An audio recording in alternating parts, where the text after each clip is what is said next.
Qué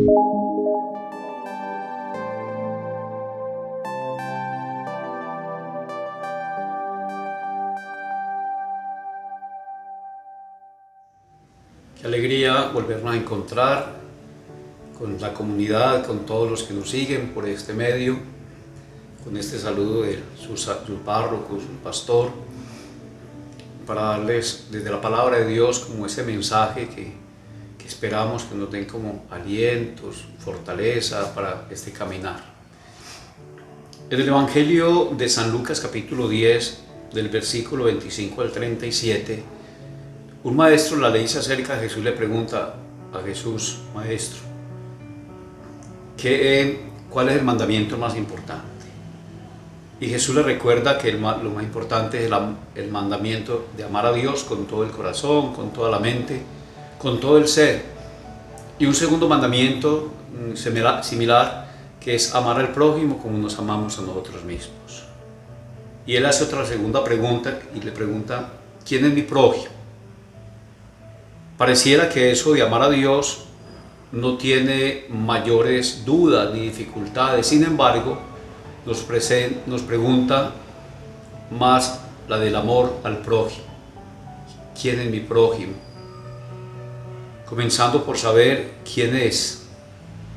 Por eso no pregunta quién es Dios, pero sí nos pregunta quién es mi prójimo. Porque no hay problema sobre la pregunta sobre Dios.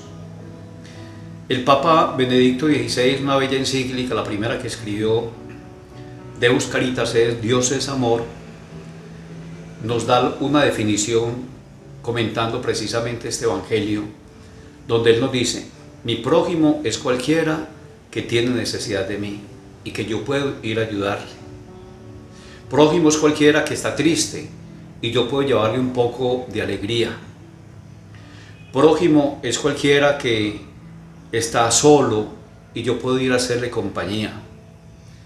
Prójimo es cualquiera que tiene hambre y yo puedo darle de comer. Prójimo es cualquiera que está enfermo y yo puedo ir a visitarlo. Prójimo es cualquiera que está necesitado y yo puedo hacer algo por él. Prójimo es cualquier desconocido al que yo le pueda saludar cordialmente. Prójimo es cualquiera que vive lejos y yo puedo acercarme a él. Para la sociología, prójimo es el que está próximo a nosotros. Y si le preguntamos a Jesús, Él nos dirá que el prójimo es el que está a mi lado. No tanto el que está a mi lado, sino al que yo me acerco a Él porque tiene necesidad. Y por eso el evangelista San Mateo en el capítulo 25 nos vuelve a recordar en el juicio final, en ese reconocimiento del hermano, en el prójimo, reconocer a Jesús en el que tiene hambre, en el que tiene sed, en el que está desnudo, en el que está en la cárcel, en el que es forastero. Cuando hicieron algo con Jesús, cada vez que hicieron algo por ellos, por ese prójimo, reconocer la presencia de Dios en el hermano, en el prójimo. El Evangelio nos cuenta Jesús la parábola del buen samaritano, del hombre que cae en el camino entre Jericó y Jerusalén, un camino muy peligroso. Lo apalearon, lo robaron, lo dejaron medio muerto. Y nos dice el Evangelio que pasó un sacerdote del templo, hizo un rodeo y no lo atendió. Pasó un levita que trabaja en el templo y no lo atendió. En cambio, llegó uno considerado pagano, un samaritano, que no le iba con los judíos, y el caído era un judío. Y él se bajó su cabalgadura, lo curó, lo subió a su cabalgadura, lo llevó a un hotel y allí cuidó de él y dejó para que cuidaran de él. ¿Quién es el prójimo? El último, el que lo atiende, el que se acercó al hombre caído. Porque a veces pensamos encontrar solamente a Dios en el altar, es importante, y está en el Santísimo Sacramento del altar, pero es más llegar a esa fe de encontrar y descubrir a Jesús en el prójimo, en el hermano, en el que sufre, en el que pasa necesidad, en el que está a mi lado, el que necesita de mí. Es fácil hacer la profesión de fe y reconocer a Jesús en el altar, pero podemos estar muy lejos de Dios si no atendemos al hermano. Hay que tener una coherencia en el amor a Dios y en el amor que le tengamos al hermano, porque Jesús quiere que lo reconozcamos, especialmente en el prójimo.